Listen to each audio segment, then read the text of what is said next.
তো আজকের টপিক কি?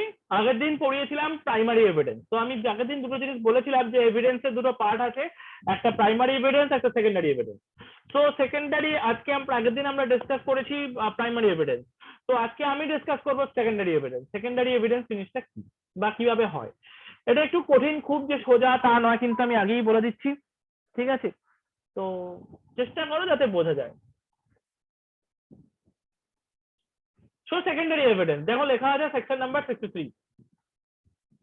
সবাই শুনতে পাচ্ছ? হ্যাঁ sir. Okay. So secondary evidence means and includes certified copy given under the provision herein after content. অর্থাৎ সার্টিফাইড কপি। আচ্ছা ধরো আমি তোমায় বলি, একটা দলিল যদি হারিয়ে যায় তখন তার সার্টিফাইড কপি তোলা হয়। ওই যে সার্টিফাইড কপি, ওটাকে সেকেন্ডারি এভিডেন্স বলা হয়। এটা গেল সার্টিফাইড কপি। আচ্ছা, copies made from the original. একটা অরিজিনাল জিনিস থেকে তুমি একটার পর একটা কপি বার করেই চলেছো। ওই যে কপিটা বেরোচ্ছে অরিজিনাল জিনিস থেকে, ওটাকে বলা হয় সেকেন্ডারি এভিডেন্স।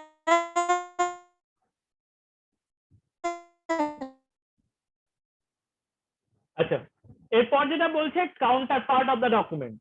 ডকুমেন্টসে যে কাউন্টার পার্ট থাকে, মানে একটা ডকুমেন্টস একটা পার্ট তোমাকে ছেড়ে দিতে হলো, আর যে কাউন্টার পার্ট থাকে, counter part of the document as against the parties who did not execute them.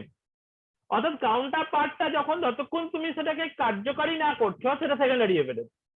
যে কোনো জিনিসের কাউন্টার পার্ট যতক্ষণ সেটা কার্যকারী না হচ্ছে ততক্ষণ পর্যন্ত সেটা সেকেন্ডারি এভিডেন্স। চার প্রয়োজন নেই, পাঁচে আসো। পাঁচ কি বলছে দেখো, copies made from the original by mechanical process. Mechanical প্রসেসের মাধ্যমে যদি কোনো জিনিস কপি করা হয়, সেটাকে বলে, সেটাও কিন্তু সেকেন্ডারি এভিডেন্সের মধ্যে পড়ে। এবার বলছে documents must be proved by primary evidence except in case hereinafter mention. অর্থাৎ বলতে গেলে প্রাইমারি যে এভিডেন্স, মানে সমস্ত ডকুমেন্টসই কিন্তু প্রাইমারি এভিডেন্স দ্বারা প্রুভ করা সম্ভব, বাট কিছু আছে যেগুলো সম্ভব নয়, সেগুলোই আমরা ডিসকাস করব। প্রথমেই দেখো লিখছে copies of copy is not admissible as secondary evidence. অর্থাৎ বলতে গেলে ধরো আমি একটা নাজেসকে কপি দিলাম, আবার নাজেস কি করলো, আর একটা কপি তৈরি করলো তার থেকে। এই যে কপিজ অফ কপি, এটা কিন্তু সেকেন্ডারি এভিডেন্সে পড়ে না।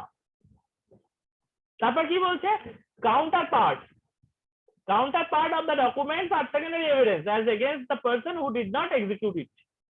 একটা ডকুমেন্টের কাউন্টার পার্ট সেটা সেকেন্ডারি এভিডেন্স যতক্ষণ পর্যন্ত সেটাকে এক্সিকিউট না করা হচ্ছে।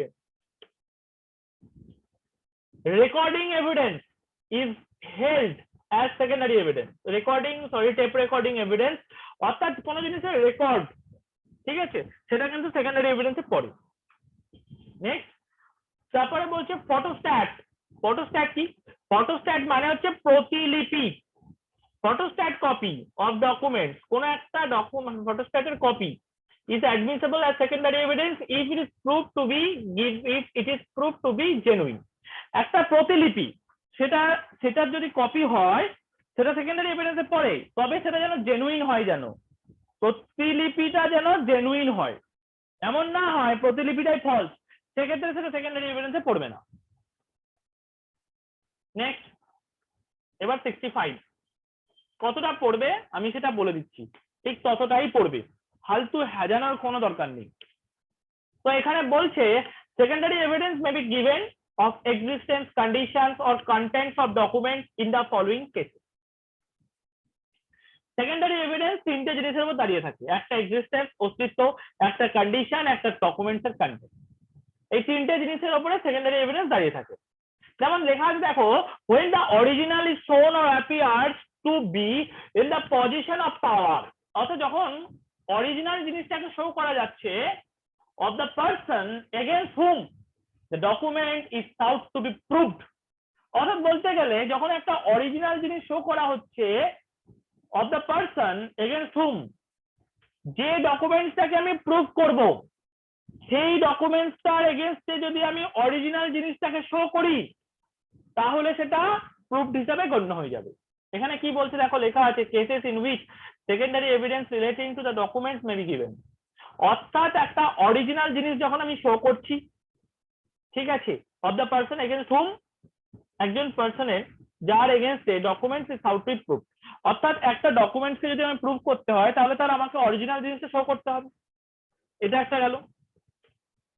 দ্বিতীয় পার্ট কি বলছে, when the existence conditions or contents of original have been proved to be admitted in writing by the person against whom it is proved। অর্থাৎ একটা জিনিসের মানে কোন একটা, ধরো একটা কথা বলি, কোন একটা অরিজিনালের তো অলওয়েজ এক্সিস্টেন্স থাকবে, কন্ডিশন থাকবে, কন্টেন্ট থাকবে, সব থাকবে, এবং সেটা প্রুভও করা যাবে, সবই ভালো কথা। To be admitted in writing by the person against whom it is proved. একটা পারসন যখন সে মানে লিখে দিচ্ছে যে এই অরিজিনালটা প্রুভড, ঠিক আছে, কারণ হয়তো সেই তৈরি করেছে, এটা হতে পারে, তো সেক্ষেত্রে সেই অরিজিনাল ডকুমেন্টসটা অলওয়েজ প্রুভড হিসাবে গণ্য করা হবে। অর্থাৎ বলতে গেলে কোনো একটা অরিজিনাল জিনিস কেউ একজন লিখে দিল, হ্যাঁ এটা প্রুভড, তো তাহলে সেটা অবশ্যই অরিজিনাল হিসাবে বা প্রুভড হিসাবে গণ্য অবশ্যই হবে।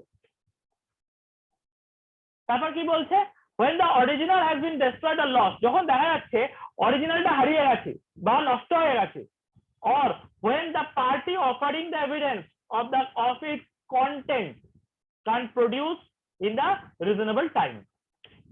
ধরো অরিজিনালটা হারিয়ে গেছে, অরিজিনাল নষ্ট হয়ে গেছে, অথবা একটা পার্টিকে, যখন একটা পার্টি, ঠিক আছে, when the party, যখন একজন পার্টি অফারিং এভিডেন্স, একটা পার্টি এভিডেন্স অফার করেছিল, can produce it in the reasonable time। একটা পার্টি অফার করেছিল এভিডেন্সটাকে, মানে একটা পার্টি অফার করেছিল এভিডেন্সটাকে যাতে মানে সময়ের মধ্যে সে যাতে পেশ না করে, সময়ের মধ্যে পেশ করলে তো ভালোই হলো, মানে মিটেই গেল, বাট এমন হলো তাকে হয়তো বললো, দেখো বাবা তোমার কাছে যে এভিডেন্সটা তুমি পেশ করো না, এই জিনিসটা when the party offering the evidence, একটা পার্টি একটা এভিডেন্সকে অফার করছে, কান প্রডিউস, যে সে সেটা মানে কি বলবো, মানে সে নিজেও এরকম নিজেকে, সে হয়তো কেউ কাউকে বলেছিল যে অফারে মানে এভিডেন্সটাকে প্রডিউস করার জন্য কোনো পার্টিকে, বাট সে কি করলো, প্রডিউস করতে পারলো না। কখন প্রডিউস করতে পারলো না? রিজনেবল টাইমে করতে পারলো না, তার কাছে হয়তো আছে, সে খুঁজে পাচ্ছে না, এরকম হতে পারে, বা সেটা ডিস্ট্রয় হয়ে গেছে, এরকম হতে পারে, ঠিক আছে। অর্থাৎ এমন হতে পারে আমি একজনকে বললাম বললাম যে দেখ তোকে যা আছে আছে প্রডিউস করবি না, সেটা হতে পারে, অথবা এরকমও হতে পারে আমার কাছে আছে কিন্তু আমি প্রডিউস করতে পারছি না রিজনেবল টাইমের মধ্যে, একটা নির্দিষ্ট টাইম থাকবে, সেই টাইমের মধ্যে আমি প্রডিউস করতে পারছি না। আচ্ছা, এই সি এর পরে এইগুলো পরে পড়ছি, সোজা এখানে চলে আসবে ডি। ডি কি বলছে, when the original of such nature as not too easily movable, এমন একটা জিনিস যেটা অরিজিনাল বাট যেটাকে সচরাচর মুভ করা যায় না, হয়তো বড় ভারী বা সেটা এতটাই মূল্যবান সেটাকে সচরাচর মুভ করা যায় না, এরকম হতে পারে। আচ্ছা, নেক্সট কি, when the original is public documents within the meaning of section 74। অরিজিনালটা কি, একটা পাবলিক ডকুমেন্ট। আচ্ছা, পাবলিক ডকুমেন্ট কি সে তো জানবে, ওই এফআইআর কপি এগুলো সব পাবলিক ডকুমেন্ট, ঠিক আছে, আমি পড়বো, এক্ষুনি পড়বো, দাঁড়াও। তো অরিজিনাল হচ্ছে একটা পাবলিক ডকুমেন্ট যেটা সেকশন 74 এ বলা আছে, এটা হতে পারে। অথবা when the original is a document, when the original is a document, অরিজিনালটা একটা ডকুমেন্ট যেটা of which certified copies is permitted by the act or by any other law in force in India to be given in evidence। একটা original হচ্ছে একটা document, কোন একটা document সেটা original, যেটার যে সার্টিফাইড কপি, ঠিক আছে, যেটা certified copy is permitted by the act, সেটা কোন একটা অ্যাক্ট পারমিট দিয়েছে, ঠিক আছে, অরিজিনালটা প্রডিউস করতে হবে না, তুমি সার্টিফাইড কপিটা প্রডিউস করো, তাহলেও হবে।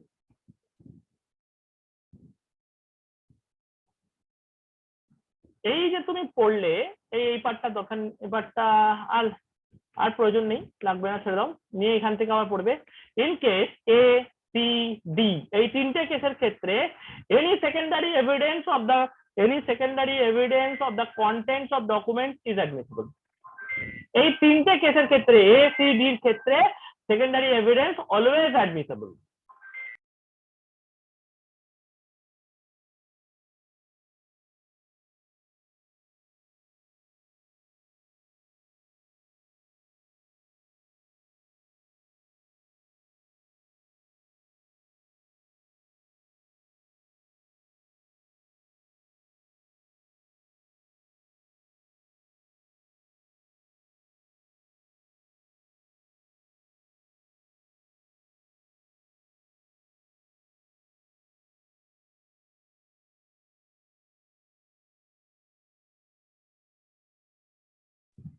স্যার শুনতে পাচ্ছি না, হ্যালো।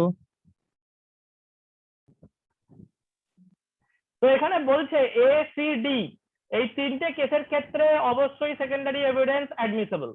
বি এর ক্ষেত্রে কি দেখলে রিটেন অ্যাডমিশন, যদি কেউ কোনো কিছু লিখে দেয় সেটাও কিন্তু অ্যাডমিসেবল। আর in case of E R F a certified copy of the document but no other kinds of secondary evidence is admissible. যদি সার্টিফাইড কপি হয় সেটা অবশ্যই সেকেন্ডারি এভিডেন্স হিসাবে অ্যাডমিসেবল, বাট এছাড়া অন্য কোনো এভিডেন্স সেকেন্ডারি এভিডেন্স হিসাবে অ্যাডমিসেবল নয়। এটা ই আর এফ এর ক্ষেত্রে। আর জি এর ক্ষেত্রে in case of G evidence may be given as to the general result of the document by any person who has examined them। একটা এভিডেন্স অবশ্যই দেওয়া হবে, ঠিক আছে, জেনারেল রেজাল্ট হিসাবে দেওয়া যেতে পারে।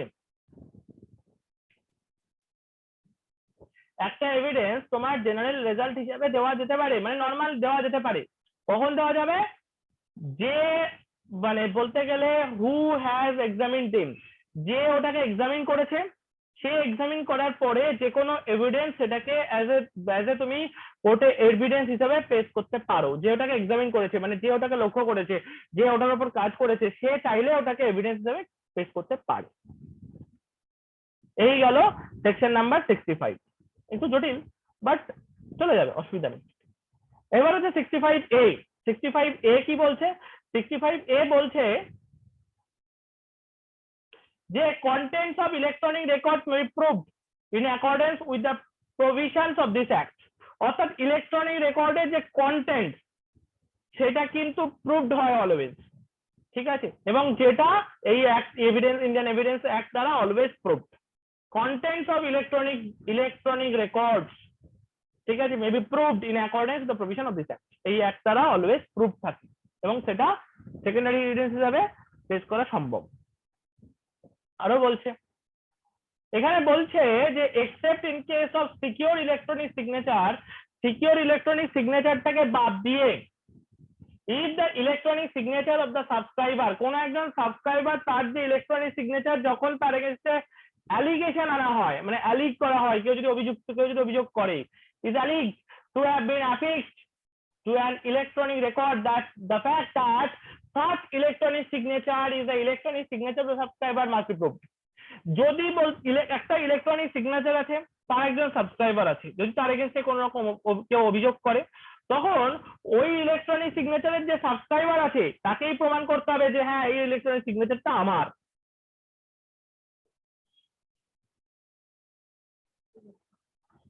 এইবার বলছে if a document is required, section number 68 বলছে যে if a document is required by law, যদি কোনো একটা ডকুমেন্ট প্রয়োজন পড়ে, is required by the law to be attested, যদি কোনো একটা ডকুমেন্টকে অ্যাটেস্টেড করার প্রয়োজন পড়ে, it shall not be used as an evidence। এটা ততক্ষণ পর্যন্ত ইউজ করা সম্ভব নয় until one attesting witness has been called for the purpose of proving its execution। If the attesting witness alive and subject to the process of the court and capable of giving evidence। অর্থাৎ বলতে গেলে এইটা ততক্ষণ পর্যন্ত মানে ওই অ্যাটেস্টিং জিনিসটা ততক্ষণ পর্যন্ত ইউজ করা সম্ভব নয় যতক্ষণ পর্যন্ত ওই যে অ্যাটেস্টিং উইটনেসটা আছে মানে যে অ্যাটেস্টেড করেছে সে has been called for the purpose of proving its execution. তাকে যখন ডাকা হবে, কোর্ট যখন যদি ডাকে যে আপনি এটা অ্যাটেস্টেড করেছেন, তাকে কিন্তু হাজির হতে হবে যে হ্যাঁ এটা আমি অ্যাটেস্টেড করেছি এবং এটা এখন কার্যকারী হতে পারে, কারণ এটা প্রুভড, এটা সত্য এই জিনিসটা, তাই জন্যই আমি অরিজিনালটা দেখে এটা অ্যাটেস্টেড করেছি। তো সেক্ষেত্রে ওই জিনিসটাকে এখন কার্যকারী করা যেতে পারে, যে জিনিসটা আমি অ্যাটেস্টেড করে দিয়েছি তারপর থেকে ওটা কার্যকারী হবে, তার আগে কিন্তু ওই অ্যাটেস্টিং উইটনেসের কোনো কার্যকারী হবে না। সরি, এইটুকু ঠিক আছে।